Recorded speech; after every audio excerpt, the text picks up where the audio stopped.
Hi, Tom. How are you doing today? How's everybody doing? This is not the smartest guys in the room.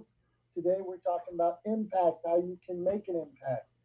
I, Tom, we've been gone a while. You've been running and swimming around the globe. I was down in the Bahamas. Why are we even going to work when we can be doing all these other cool things? Well, because That's the real those. question. Well, I mean, because obviously, well, I think twofold for me, right? Like one, Tom, hold work. on here. I see Tom. I don't hear Tom. What's going on here? You don't hear me? I think that's on your end. La la It la la la. shows me Do, on do, my do, end, do, and I can do, hear you do. fine. Let's see, Debbie, you hear Tom? Give me a thumbs up, thumbs down. I don't know. Do you hear me? Yeah, I she hear you. hears both of Okay, us. no. So why don't I hear Tom? I This don't is know. weird. It's on your Okay, side. I don't hear myself.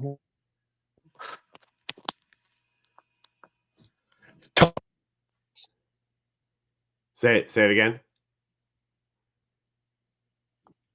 Now you're talking. Go on. Yeah, I can hear you. Can you hear me? What kind of phone is this? You hear me? You don't hear me? I'm leaving and coming back. All right. Oh, Dominic's janky headphones striking yet again. Let's see if he comes back in quickly. But yeah, anyway, what I was gonna say was the reason why we're at work instead of doing all those fun things all the time is because those fun things cost money, right? And you can't go on a cruise if you're I don't know, Dominic's doing the wave on his side. I don't know what's happening. He popped in, popped back out. I don't know if he's having phone technical difficulties, but anyway, yeah, we're at I'm at work because I got to pay for those fun adventures. Um, Dominic's messaging me on the back channel. Let's see. He's trying to get back in, I guess. I don't know. Let's see if he's coming back. I think he's trying to get back in. I don't know what's happening right now. I guess I should just talk to myself for a couple of minutes. Or to Debbie. Debbie, if you want to come up, by all means, come on up and we can have a little chat while we're waiting for Dom to figure out his technical difficulties. He's rebooting his phone. So You'll just have to hear me through here for the time being. And then I'll shut it off once my phone gets back up and operating. well, nobody can hear you on I mean, you're not in Clubhouse, so people I on the know, live yeah. stream can hear you. Hey, But screw it. I'm rebooting my phone. Entertain everybody. Come on. yeah, I'll get on it. I'm doing my best. Debbie just came up on stage with me here, so yeah. So Debbie, I know you could hear both of us. Dom couldn't hear us. I think it's his janky headphones.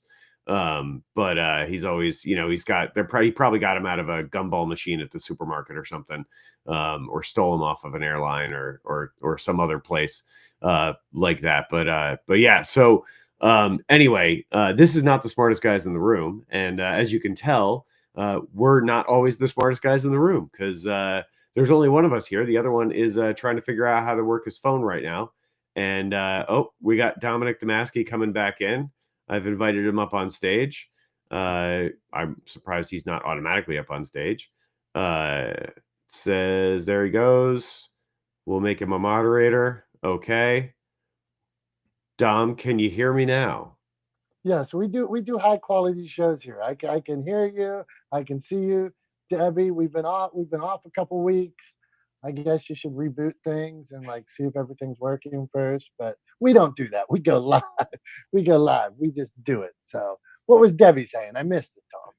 Well, Debbie and I actually didn't talk. I was in the middle of just finishing up what I was saying, and I was about to ask Debbie a question, and then you popped back in, so we didn't actually get a chance to chat. But she did come back up. She did come up on stage to try to help me out while you were figuring out how your phone works. It's in, it's out. Let's see. Let's see if this is gonna. Let's see what's gonna happen here. I Is hear. your phone Let's still on talk again. vacation too? Is that the problem? What are you saying? I said, is your phone still on vacation? Maybe so. Maybe I'm gonna lay it down like this. Maybe it's on Bahama time or something like that. Well, I Hold on. think if you can't hear me when you move it, I would bet that it's a problem with the headphones.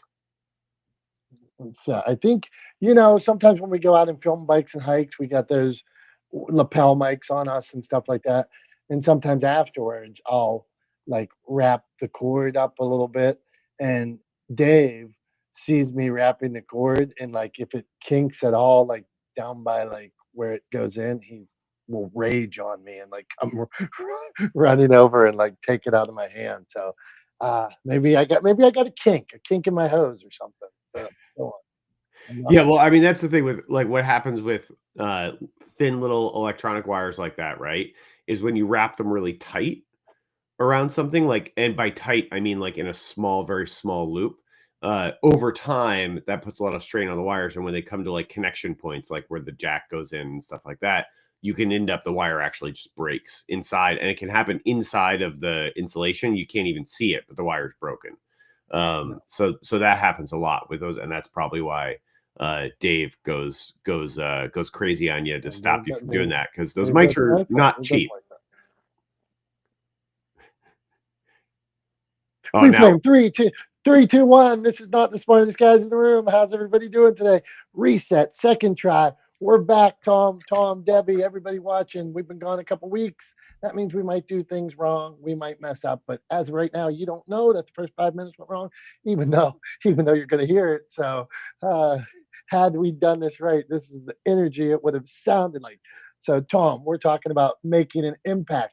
Although you were swimming around the world, I want to know this. You said you were in your Ironman, and one of the things I found most interesting about this Ironman, this was the first time you swim in an ocean. So you swim, is it an ocean or is it like a sea? Which one is it? Well, it's technically the Mediterranean Sea. Okay. But it's connected to the Atlantic Ocean. Okay. So you're saying they're very similar, a sea and an ocean. Well, yeah. I mean, it was the first time I'd ever done a saltwater swim. Okay. Right, in an Ironman, right? So, like, the swims in every other race I've done have been, have been either in a river or in a lake. Mm-hmm. Where they're predominantly freshwater. The swim in Ironman Maryland, the water's technically brackish, but it's not like full salt water. Like, it's not ocean salt water, right? Like, which is what the Mediterranean is. The Mediterranean's actually saltier than the Atlantic. So was it the waves or the salt water that made it, or both, that made it tougher? So the salt water didn't necessarily make it tougher, although getting a little bit of salt water up your nose is a lot more uncomfortable than getting a little bit of fresh water up your nose. Just throwing that out there. That's why I said in one of my posts that I put up that I accidentally neti potted with the Mediterranean and gave it a 0 out of 10. Do not recommend. So that was uncomfortable. The other thing too is along with any sort of, when you're in a very large body of water, right? Like the Mediterranean Sea is a very large body of water. When you're in a very large body of water, you get swells, right? Which you don't get in lakes, right? Or in rivers. Generally speaking, you get like what they would call like surface chop, which is just basically, small waves, small disturbances on the surface of the water, just kind of kicked up by wind and stuff like that. But in an ocean, you get big swells. So like, as you're swimming along, basically you're going up and down, which, because the swells are kind of spaced out, they're not steep, that's not a big deal. The problem that it causes, or the difficulty or the challenge that it creates when you're doing a swim like in an Ironman, is you're swimming 2.4 miles. And so you're following a route and you're swimming around buoys that they've set out to kind of mark the course. And when you're down in between swells, when you're down in the trough in between swells, you can't see any of the buoys. So like you have to time your sighting to be on top of the swells so you can actually see the buoys, so you're going in the right direction, right? And then kind of swim through the trough and then sight again at the top of the next swell. And that timing takes a little bit of getting used to, and it's not something I've ever had to do before, because I've never had an ocean swim in an Ironman, and so I've never had to try to time my sighting to the swells. And I wasn't great at it because it was the first time I'd ever done it, right? And I don't know, most of the time with anything, the first time you do something, you're not great at it, right? So so that was definitely a challenge. So between the salt water and that, and then I got unexpectedly, and I don't know how much it had to do with the salt water or what, but I got a really bad friction, like rub on the back of my neck from my swim skin. And so that was super uncomfortable for the rest of the day. Like I just had a big raw patch on the back of my neck. And it finally like, took about 5 or 6 days before it really kind of like cleared up. But I mean, I had it was like road rash, but it was on the back of my neck. So yeah, so that was uncomfortable. So it was a challenge. Okay. And well, I found it super interesting, which brings me to a point of saying yes to trying new things, just in general. So meet so many interesting people, have so much more to talk about, have these life challenges that I'm sure when things get hard on another day, you can remember swimming out in the ocean, choking on salt water, and think, yeah, I can probably get through this trip to the bank, or whatever. Isla crying when you're like trying to put her to bed at night. Well, I just how long does it take to swim? Then we're moving on. How long does it take to swim 2 miles in an ocean? Depends on who you are. Okay, So for me, it took about an hour and a little over an hour and 20 minutes. okay. Yeah. Okay. It took me about an hour and 20 minutes to swim 1 mile in a lake one time. So that I see you did double the time in an ocean and kicked my butt. So okay, not we're talking about impact. Debbie, you're up. So when you when you write a book, when you get up on stage, do you set out to make an impact or do you just make an impact? What do you think, Debbie? Oh, that's a great question. First of all, Tom, congrats on completing yet another Ironman. Kudos to you for number one. I'm impressed that you even tackle it, and number two, that you complete them. I mean, that's a big thing. And Dom, congrats to you for going to the Bahamas and working on your tan. I know how important that is for you. So, your question about impact. That's an interesting one. I think we always want to, things that we do and say, we want it to be meaningful and impactful.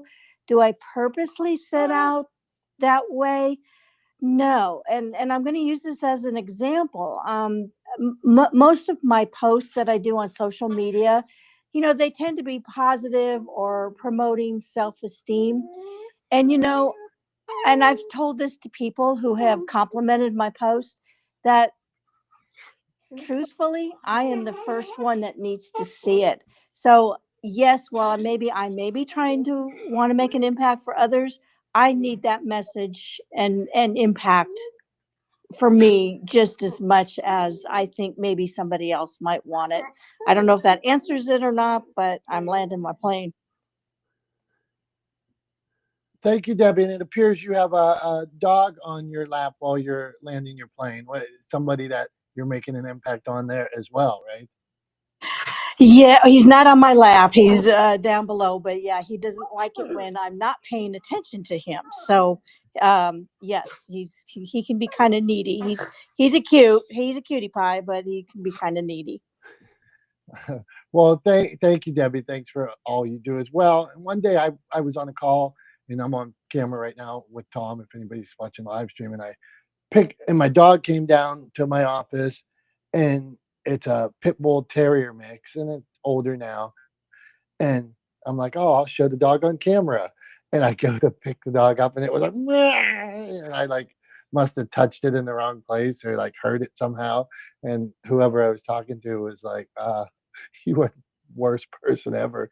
Did you just hit your dog? I'm like, no, I just tried to pick it up and show it on camera, and that did not go well. So, okay, Tom, that's my. I'm going to sidebar this whole topic today. So, hey, Debbie, and back to my tan in the Bahamas. Not only did I get tan, but I set out a goal to climb the rock wall because I went on a cruise about a year ago and I had a broken rib and couldn't climb the rock wall. So this time, although I have a broken finger, it's actually a tendon, but I still managed to climb the rock wall. So not only did I get tan, I climbed the rock wall as well. And Debbie. We lost you Tom there doesn't for a seem second. impressed with Tom. my Yeah, wall, yeah. Now you're back. success. But good for you for climbing that rock wall. I don't think I could attempt that. I was wondering why Tom didn't seem so impressed with it, and then he can't. Yeah, I don't know. You're cutting out. I don't know if you got bad service. Is somebody jacking up your Wi-Fi again? Are they digging it across the street? Or is your phone on the Wi-Fi? All right, let me look into this. I'm going to fix that on the one. Phone's probably still on Bahamas. All right. Well, Dom's looking into that, trying to figure out how the phone that he's had for several years works. And I know he can hear me because he's laughing. I want to say my phone's still on probably Bahamas Wi-Fi or airplane Wi-Fi. I see it changed. It looks like wireless now. Dr. Tachi, my tech has been bad today, so I'm glad she just popped in, and so don't go back and listen to like the first 10 minutes because it wasn't the best. But Tom swam in the ocean. I climbed the rock wall. Debbie says I got a tan. Her dog's on her lap. We're off the rails here. We're trying to talk about impact, but no matter what we do, we can't get to impact today. So making a difference. So Dr. Tachi, Tom, ask a good question to Dr. Tachi because you got to get us back on the rails. Okay. All right. I'll try. All right. So I'm gonna give you a little bit of context and a little bit of a ramp here, Dr. Tachi. So we're not just throwing you into the deep end right off the bat as soon as you get in. So I proposed the topic of impact to Dom when we were setting up the link last night for this episode of Not the Smartest Guys in the Room, and it was front of mind because I went to an event yesterday. It was actually at the UN, had nothing to do with the General Assembly. It was actually probably a bad thing that it was there on the same day as the General Assembly because it was a mess to get into. And actually, the organizer of the event, the CEO of the company that was hosting the event, I spoke to her towards the end of things yesterday, and she said, "We are never doing another event here. This is the worst." So anyway, went to this event, and the event was by an organization called the Impact Lounge, and it was all about creating impact through storytelling, using storytelling as a tool to essentially change and shape behavior and to push kind of cultural and societal culture and society in a positive direction, right? And so there was a variety. There were a variety of attendees at this event. It was the idea of it was to really bring sort of storytellers, right, or filmmakers together with what she called change makers. So nonprofits, NGOs, social good organizations, social good brands and businesses, content creators. So there were some YouTubers there. If you've ever seen this show on YouTube, Career Ladder, he was there. He was interesting, pretty funny guy. So anyway, so I went to this event yesterday, and so this idea, this concept of impact, and how we all kind of create impact in our own ways in our interactions on a daily basis, through a variety of through our work, through our personal endeavors, through our speech, how all of these things kind of come together to A, acknowledge that we all have an impact on the world around us, and B, how do we then sort of think about the impact that we have, and how do we use that impact for good, that sort of privilege, that opportunity to create that impact? How do we use that in a positive direction? And so I guess the question for you, Dr. Tachi, is have you thought about the impact that you create on the world around you? And how do you try to frame the work that you do so that that impact moves the world in a positive direction? Good morning and welcome back. I definitely think about the impact. I think about the implications too. Before I do anything, I'm always thoughtful of what I'm doing and how it will help someone or help a group of people, and how it I try to do nothing that will hurt them, but that's because I think so thoroughly about impact as well. Impact slash implications as well. Um, I definitely want for everything I do for through media, for example, to uplift, to educate, to inform, hopefully to entertain. I want it to have value. We talk about that in this world at all times about having whatever you create adding value, and so that's really what I aim to do. What was the second part of the question? I'm sorry, I got caught up in the first part. Well, and it was how do you try to ensure that the impact that you create in the world moves it in a positive direction? Ah, okay, so again, that's my hope that it does. um how do I ensure I listen to people? The whole beauty of live streaming, of creating content that's pre-recorded, of podcasting, is to have, and then of having a network that out amalgamates all these different forces, different people, different creators, is to create some sort of impact, because I know I can't do that on my own. So my theory is, well, let's try and do that together. And I'm carefully trying to curate voices that do that type of thing. So I listen to what people say. You enjoy this, or yeah, you have an issue with this, and so I'm like, okay, let's talk it through. Because simply because somebody has an issue with something doesn't mean I'm going to change what I do, but it is helpful in understanding the way I'm perceived, or any of the creators may be perceived. So I think the biggest thing for me is listening to what people have to say about the work that I'm putting out there in the world, either my own or other people's. So hopefully that makes sense. Yeah, I mean, absolutely makes sense, and appreciate that. Dom, what about you? How do you, as a publisher, right? Obviously, you help bring other people's work and your own, right? Because you're Yeah. also an author. Help bring people's work out into the world and share it with folks. So, how do you try to ensure that? Uh, do you think about the impact that that creates, and how do you try to ensure that that impact moves things in a positive direction, which is obviously sort of a core value of yours and your brand and your business? Yeah. Thank you. And one, I want to go back. Dr. Tachi gave a brilliant answer, and I love the work she's doing. And that's why I think me and you surround ourselves with people that are out making a difference, people that are doing good, people that are making people think, trying to elevate humanity. I set out with this goal.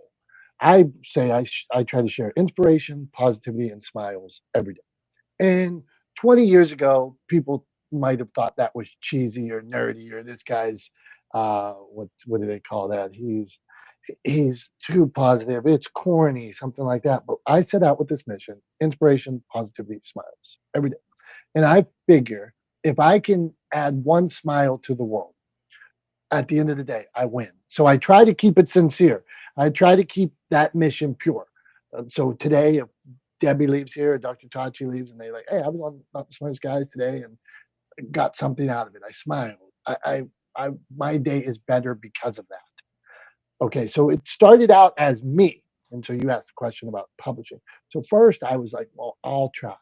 I'll try to get out and I'll do this on my own. This strong mission of me alone. Well, maybe my story doesn't resonate with people. Maybe I'm not the messenger. Maybe I can't get far enough. What if I help other people share their story?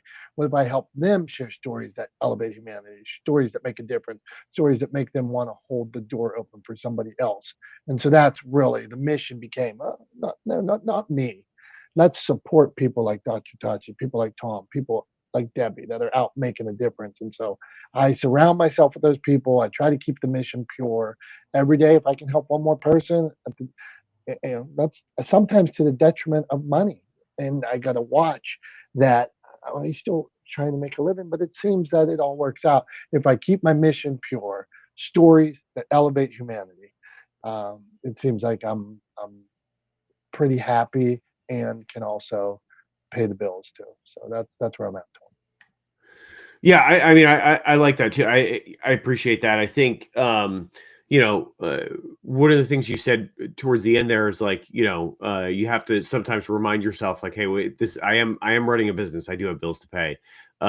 You know, I do need to think about that. I kind of find myself in a similar position sometimes where I want to do things that you know, are not necessarily in my own, you know, sort of financial best interests all the time, right? But I, like you, often will say, "Screw it, I want to do it. I know it's the right thing to do, and I'll do it anyway." And what I find is more often than not, that sort of kind of pays dividends in the long run, right? Like that someone else ends up, you know, that leads to someone turning around and going, hey, you know what? I've got a friend, or I've got a client, or I've got this business, you know, and we need help doing something here, or we need this, or like they'll recommend me to someone, and then all of a sudden I've got work out of something that I thought was going to be a loss leader for me. You know, has suddenly turned around and brought in new clients, you know, as a result. And so I think it's really important to not only, you know, have a set of values and be guided by that set of values, but to be transparent and open about those values that you follow and that guide you, because that will, in the long run, sort of create opportunity for you down the line, and it'll also mean that the impact that you have through your work is aligned with your personal goals and your vision for the world, the future, at least even in a small way, right? And I think that's one of those things that a lot of people overlook, that, you know, they think, oh, well, impact is for, like, you know, people who have, you know, massive audiences, or impact is for people who are on TV, or impact is for, you know, best-selling authors, right? And that's not true. Every single one of us has an impact on the world around us every single day, right? We interact with other people, right? We deal with the, like, we interact with the environment around us, right? Those interactions create impact. And so if you have sort of a core set of values, if you have a mission that you've adopted, right? Dom's got his mission, my mission to humanize the world of business, right? That mission is kind of always in the back of my mind, you know, guiding the conversations that I have, the way I interact with other people in business. At that event yesterday, the conversations that I was having with other attendees there, and some of the speakers, similarly guided by that idea that I want to use my skill set to help humanize the world of business, and maybe collaborating with some of those folks that were in that room with me yesterday is a way to do that. So yeah, I think it's incredibly important to have that sort of that mission, those core values, recognize them, allow them to sort of guide your behavior and the way you interact with the world, and be transparent about them, right? Own those values unabashedly. And I think what you'll find is that it will ultimately attract like-minded people to you, to your brand, to your business, and to your mission, and it'll increase the impact that you have over time. So yeah, so that's what I think. Jason, welcome to the intimate party we're having today with not the smartest guys in the room. It's a small room. We've been gone for a couple of weeks, so as expected, you know, it's a small gathering when we first come back. But Dom was traveling, I was traveling, and so we took a couple of weeks off, and here we are. You know, getting towards the end of September, getting into the fall, and we're talking about impact. So, Jason, over to you. Do you think about the impact that you have in the world around you, and how do you Yeah. try to you know, make sure that impact moves the world around you in a positive direction? Well, I can't control what happens outside of me in the world, but I can work on the control of the inside. And the inside, a lot of times, has to remember that we have to integrate and intermix with different people for different things. Trying to do everything all by yourself and saying you're self-made is just ridiculous. But every time you do something good or bad, it's going to make an impact. It's going to create a vibration. It's going to do all these things that some people, they call the woo-woos, talk about.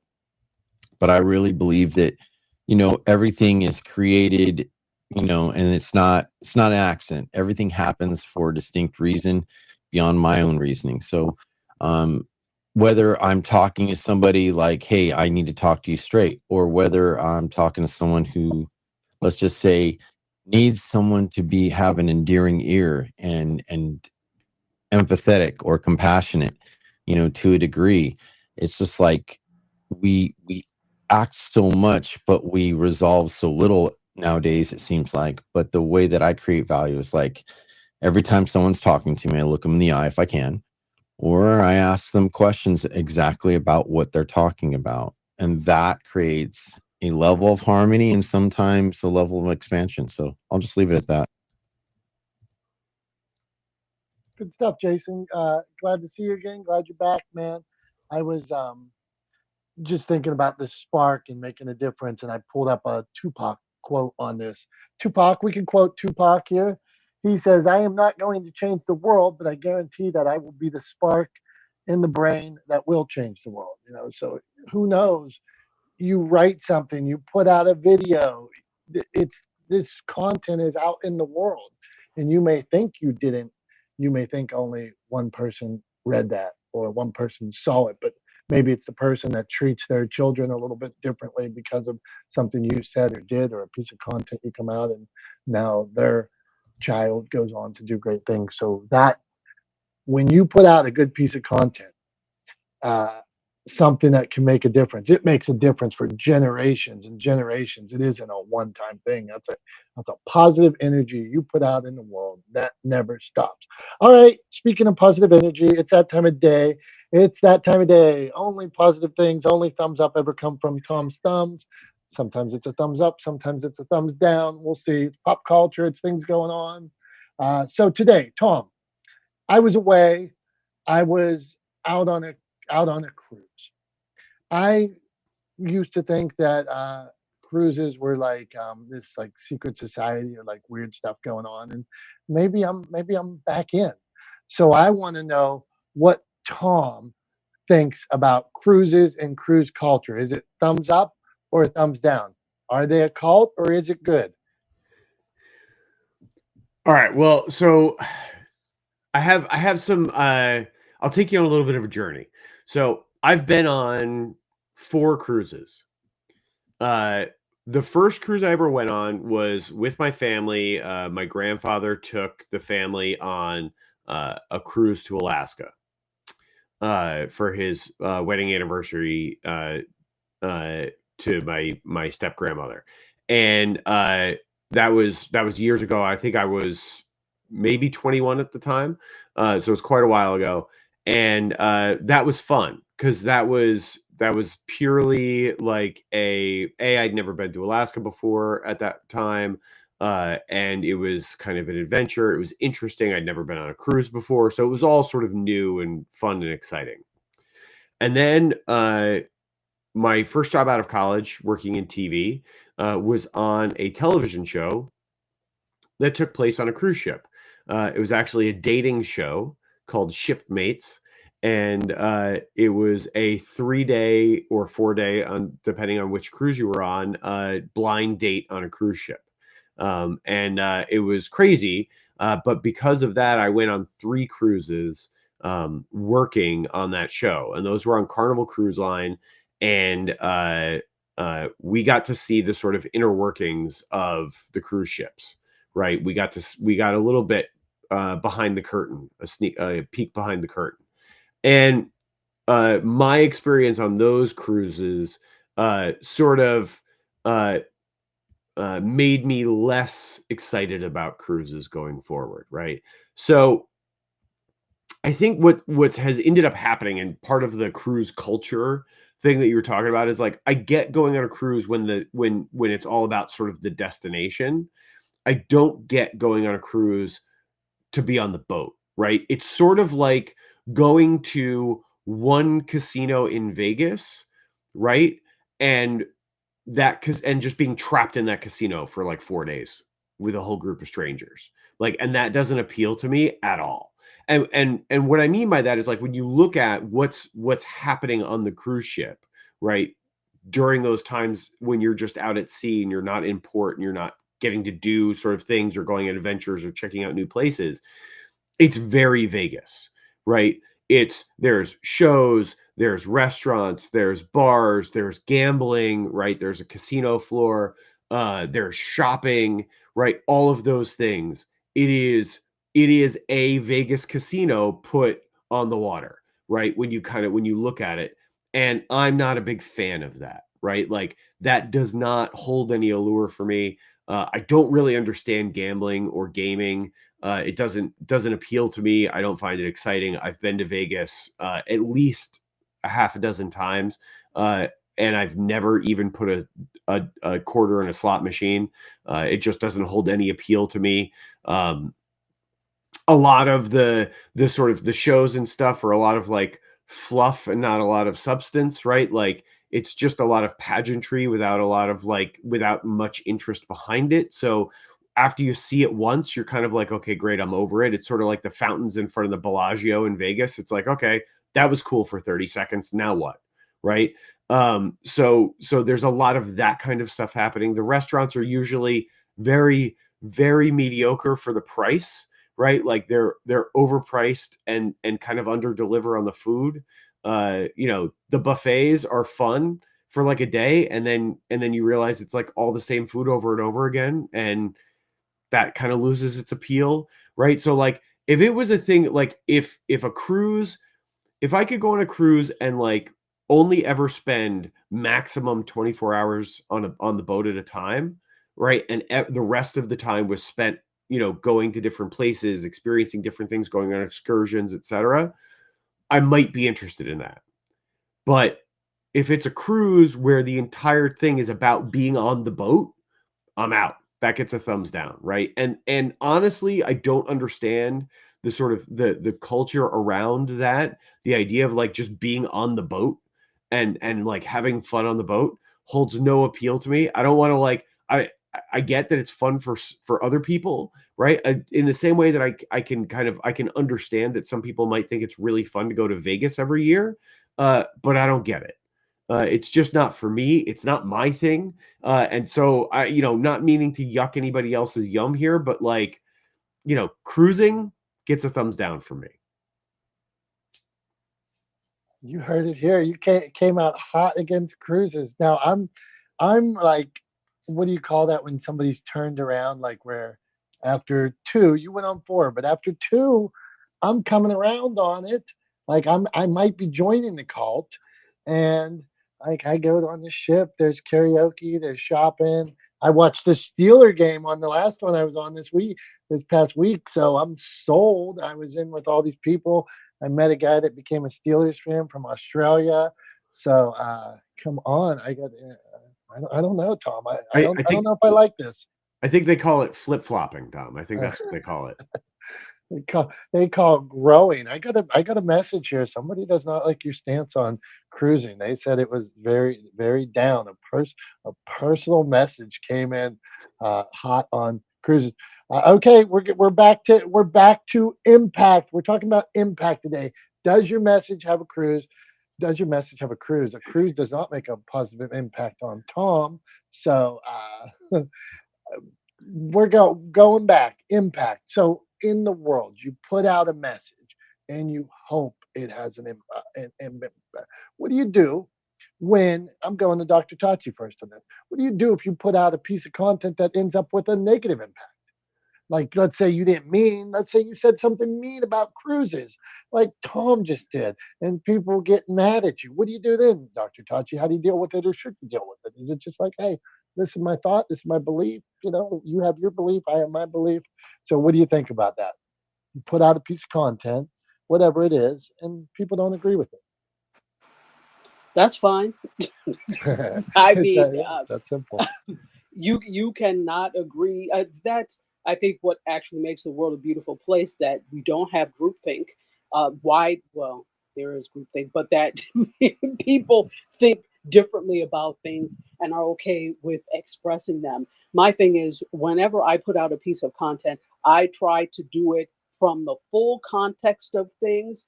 I always mention, hey, if there's something that I'm missing, please let me know in the comments. So to really express to the audience, I don't know everything, but what I do know, I will put out there. I try to put it out there in the most respectful and thoughtful way I possibly can. And so if you disagree with it after the way, and I've been trained to do this, right? So if I put it out there in the most respectful way, in the most thoughtful way, in the most full way, and you still have a problem with it, then that's you wanting to have a problem with whatever is said, not listening fully. Especially if I have to go back. First of all, I'm not going to go back with people in the comments, but I will respond to something. And if you still insist on going back and forth, you're not listening. 80% of communication is listening. So that's why I listen and I respond. And if somebody still wants to go back and forth, no, we're not going back and forth. Not as you're a guest in my house under my comments. No. And that's the thing at the end of the day. It's my feed, my comments, my content. So if there's something you take issue with, you are free to go to your feed, to your comments, and to disagree in that way. But I guarantee that if you already are argumentative, you're not going to do it in a way that's productive or actually sheds light on the topic. I can guarantee that. So, and I lean on this, and I don't often, lean on this. I have a PhD and whatever, but I do because that's what my PhD is in. For most of my adult life, I have studied not just the media, but human communication. So it's going to be few and far between the people who can come and tell me, well, no, you're wrong on this, because that doesn't mean I'm always right, but I try to present things in a way that is right. And anybody who wants to argue is probably wants to argue. So, but it's fine to have a different opinion. Dr. Tachi, love that. Love that. So I agree with you 100%. I'm always trying to learn. If somebody disagrees with me, I am open to having a dialogue. I want to learn. Tell me, hey, I said something. Maybe I don't know. Maybe you're open me to a whole nother world. My son will argue with me and he'll send me videos or this or that. And I learned one more thing. Okay, I'm a little better off because of it. But we don't have to be angry or mad or anything like that. Tom and Jason, if you want to answer that, come on. What do you do if somebody disagrees with what you say? Yeah, I mean, I'll jump in because at least on my side, Jason was off the stage for a minute. So yeah, I mean, I'll jump in. Like, look, I think here's something that happens often, right? Is somebody expresses an opinion, just like I just expressed an opinion about cruises, right? Somebody expresses an opinion, and what people hear is not that person doesn't understand cruise culture or doesn't want to participate in or doesn't like cruises, right? What they hear is that person is saying cruises are bad, right? And it's sort of like it frustrates me often that people sort of take other people's opinions personally about not about them, but about something that they like, right? Or something that they enjoy. And I think it's really important that we always like if you like something, just because somebody else doesn't like it doesn't mean you shouldn't like it, right? And B, remember and stand firm in your beliefs, your feelings, your opinions, and don't allow yourself to be so easily swayed or affected by the opinions of someone else, right? And I think that happens all the time, that people get really caught up in being upset about someone else's opinion about something that they like, where at the end of the day, if they kind of stopped and took a step back and thought about it, they would realize that that other person's opinion doesn't affect them at all, right? It doesn't negatively impact them at all.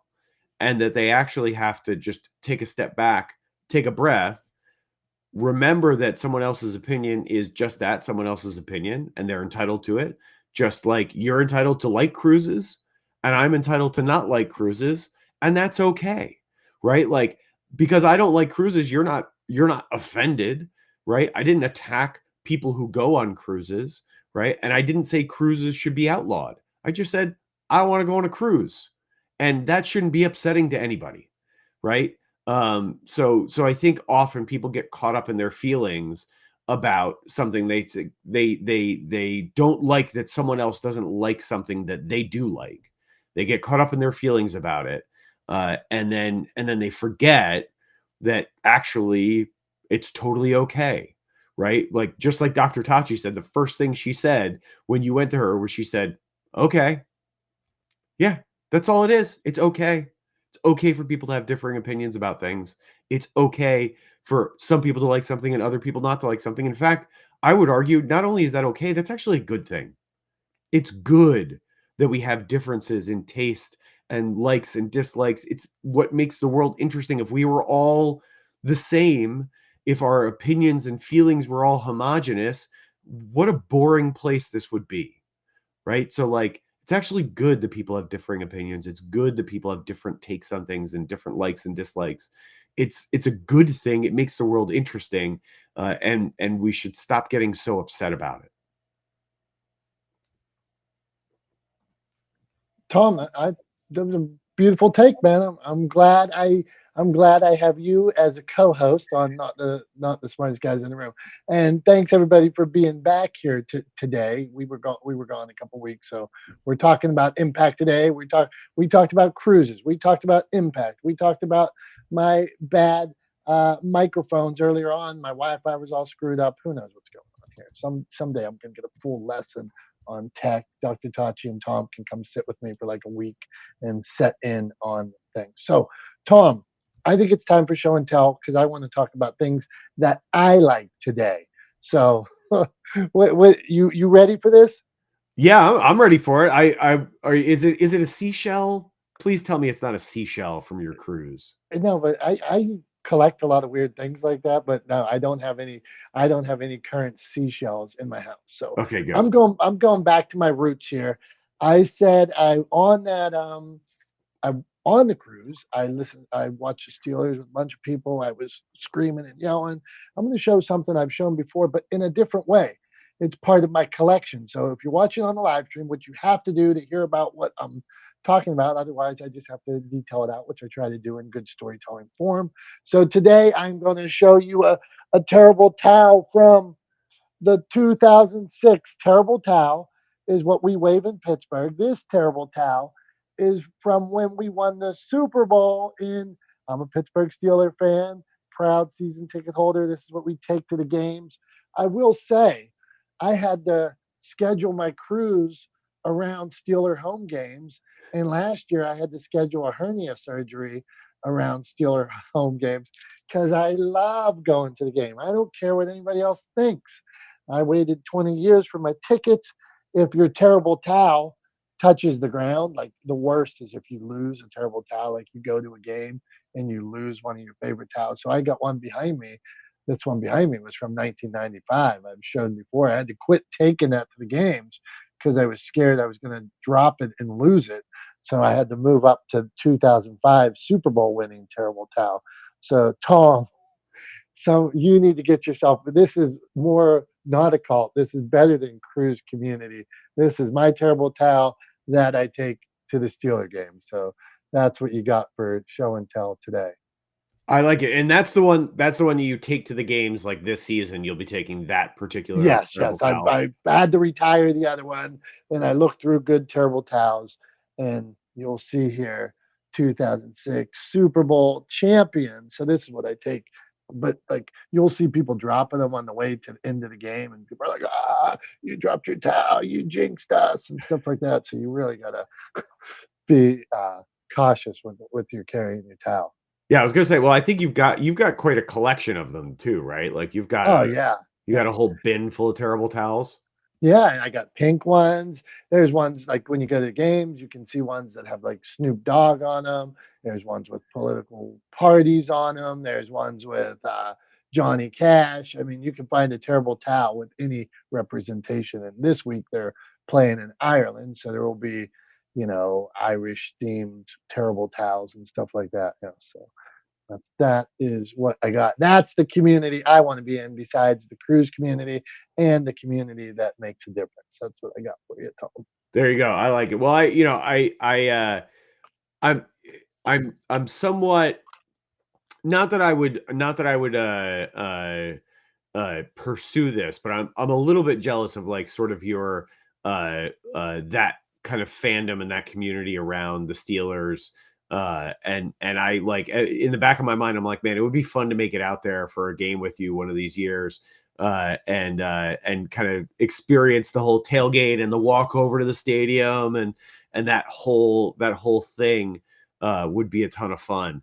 But yeah, I mean, it's one of those things. I think every franchise has a group of sort of dedicated diehard season ticket holder fans who are there for every home game, who tailgate every home game, who have a great time, rooting for their team every year, and really enjoy it. So I've been to a bunch of Giants games. I've been to other games, through the years, but yeah, one of these years I'll when I make it back out to your neck of the woods again, I'll have to try to do it when we could go to when I could tag along for an experience the going to a Steelers home game. That would be a ton of fun. But yeah, no, I like it. I like I like the unique accessories that go along with Steeler fandom, right? The terrible towels. It's interesting. It's better than a cheese hat, I think. I would wear it's definitely better than a cheese hat, but I think I would wear a cheese hat if I had to wear a cheese hat. Okay, so before we got some time here, we're going to talk. Let's get tips. And this, can you have a tip for making an impact, whether it be personally or business? Tom, you want to talk about making an impact personally, or you want to talk about making an impact business wise? What do you think we should ask about?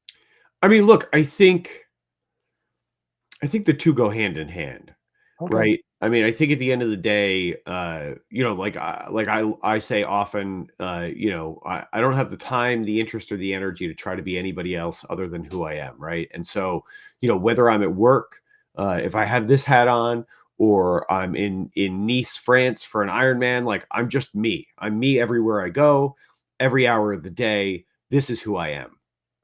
And so the impact that I have on the world, I think, whether it's in through my personal interactions or through my business interactions, is relatively consistent in terms of the kind of impact that I want to create because I'm me everywhere I go. So yeah, so I think the two go hand in hand personally. Like that's my opinion. Okay, that's a really good answer. I live in this world of all I can be is the best me I can be. So trying trying to be anybody else. Like here, I'm going to talk to you about the Steelers. I'm going to talk to you about cruises. It's me. And if I tried to talk to you about other things and things I didn't, here's what here's. But at the same point, I live by like if in business, if, like we talked about already, inspiration, positivity, and smiles. I believe if I am sharing those things, if I am putting that out into the world in anything that I'm doing, whether it's time with my family, well, that's pretty much that. If I'm at the Steeler game with my friends and cheering for who I love, it's that. If I'm climbing the rock wall, it's it's that. If I'm spending time with my wife, it's that. You won't find me doing things that aren't that. That's just who I am. And so if something doesn't fit with that, sometimes you catch yourself. You're all of a sudden in, in a world and you're like, wait a minute, I'm looking around, look around and you see that and you see that and you see that and you're like, wait, I don't want to be right here right now. And you have a choice to leave, exit, walk away, not associate with those kind of people. That's what I do. If I am find myself in a situation that really this isn't who I want to be, I do my best to step away from it so I can live in that other world that makes me happy. Dr. Tachi, a final thought on that. How do you, as a business, a person, a tip, what do you got for us? Make an impact. See, she might have stepped away from us, Tom. But if not, we'll come back to her. Okay, here we go. making an impact, not the smartest guys in the room. Tom, is it that time of day? What do you think? You got a final? You gave a tip on that? What do you got for us? Yeah, I mean, I don't know. I guess, yeah, I mean, we got 4 minutes left. What do we? 4 minutes. Then I think that is time that Tom gives us his wrap up. So today, Tom, you have to wrap up your thumbs up and thumbs down. You gave a thumbs down to cruises. We talked about making an impact. We talked about making a difference. So, Tom, how do you? We talked about you swallowing. If somebody goes back and listens to the replay, we talked about you swallowing a bunch of water in the Mediterranean Sea. So, bring it all home for us. Yeah, I mean, look, so I think maybe I'll just talk about this for a second. I'll talk about the impact that my trip to France and participating in the Ironman World Championships has had or will continue to have on me, right? So I for anybody who doesn't know, who isn't connected with me on social media, I went to France. That's why we were off for the last 2 weeks. I went to France to participate in the Ironman World Championships. I qualified last year in September at my race in Maryland, and this year got to go and actually race in that event in Nice, France. And it was the swim did not, the day started out not going great from a racing perspective. I got into the Mediterranean. It was the first time I'd ever done an ocean swim in an Ironman, which posed some unique challenges. My goggles fogged up a little bit. I didn't swallow any water, but I did get some Mediterranean up my nose. I said in one of my social media posts that I accidentally neti potted with the Mediterranean, and I do not recommend doing that. It's not pleasant.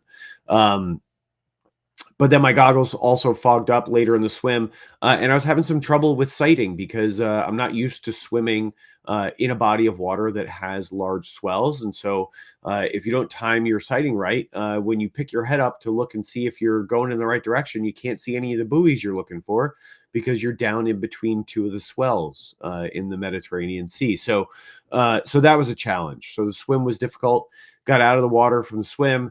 Got onto the bike, and it was the hardest bike course I've ever ridden. It is widely considered to be the most difficult bike course in all of Ironman racing. It has about 8,000 feet of climbing. So for anybody in the sort of in the Northeast, that is equivalent to riding from sea level up to the top of Mount Washington, which is the highest mountain in the Northeast. It's a little over 6,000 feet, and then going another 1,600 feet on top of that, and then riding to the top of the Empire, the top of the Freedom Tower in New York. Right, that's the equivalent essentially of how much vertical gain there is on the bike ride. But it's also gorgeous. So the bike was taking me forever. It was incredibly slow, much slower than I expected it to be. And there was a point where I had to just sort of have a little conversation with myself. And the conversation that I had to have with myself was, do I push? Do I just put my head down and work hard and push hard and try to go faster? Or do I pick my head up? Do I look around and do I take in this experience, a once in a lifetime experience for me to ride my bike through the Maritime Alps in France on the same route that they use for the Tour de France, to ride through these tiny mountain towns and have local kids out at the end of their driveways cheering us on, yelling "Ale, ale, ale," which in French means "go, go, go," right? As we cycle through their towns, the same way they do for the Tour de France riders when they ride through town. Like, do I take that experience in? Do I live that experience? Do I enjoy those moments? Or do I put my head down and push and try to go faster? And I opted for the former. I opted to drink that in, that once in a lifetime experience, because quite literally, the Ironman World Championships is not going to be happening in Nice anymore. It's going back to Kona for both the men and the women. And so it was the last time, probably at least for the next decade, that race will take place, and it may never take place there again. So it was quite literally a once in a lifetime experience. And I decided to just pick my head up and enjoy it. It was the most beautiful bike ride I'd ever been on. And I enjoyed all 7+ hours of it. That's how long it took. So then I got off the bike and I started running.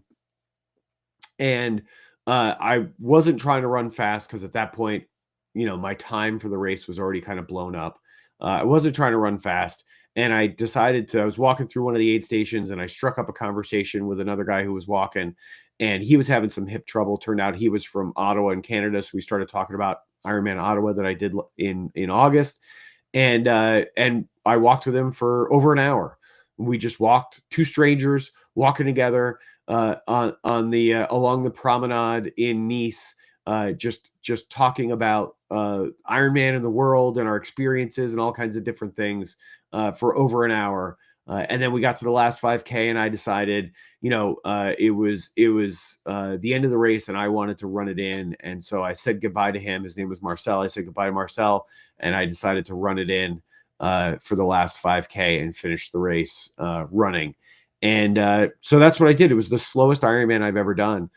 It was also probably one of the most enjoyable experiences I've ever had in a race.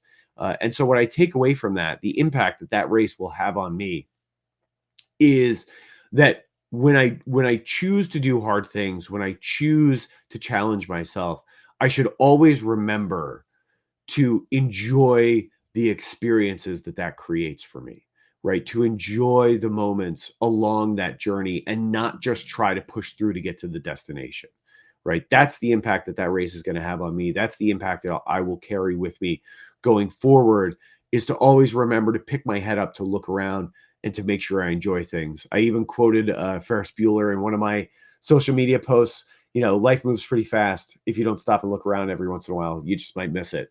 And I think those words held very true for me in Nice at the World Championship, and hopefully I will remember them going forward, and that's the lasting impact that race will have on me. So that's all I got for today, Dom. I hope that did a good job of wrapping things up for you. Still got a thumbs down on cruising. Sorry, not sorry. That's my opinion. If you like cruises, good for you. You won't catch me on one. So anyway, that's all I got for this week. For myself, for Dom, and for his terrible towel.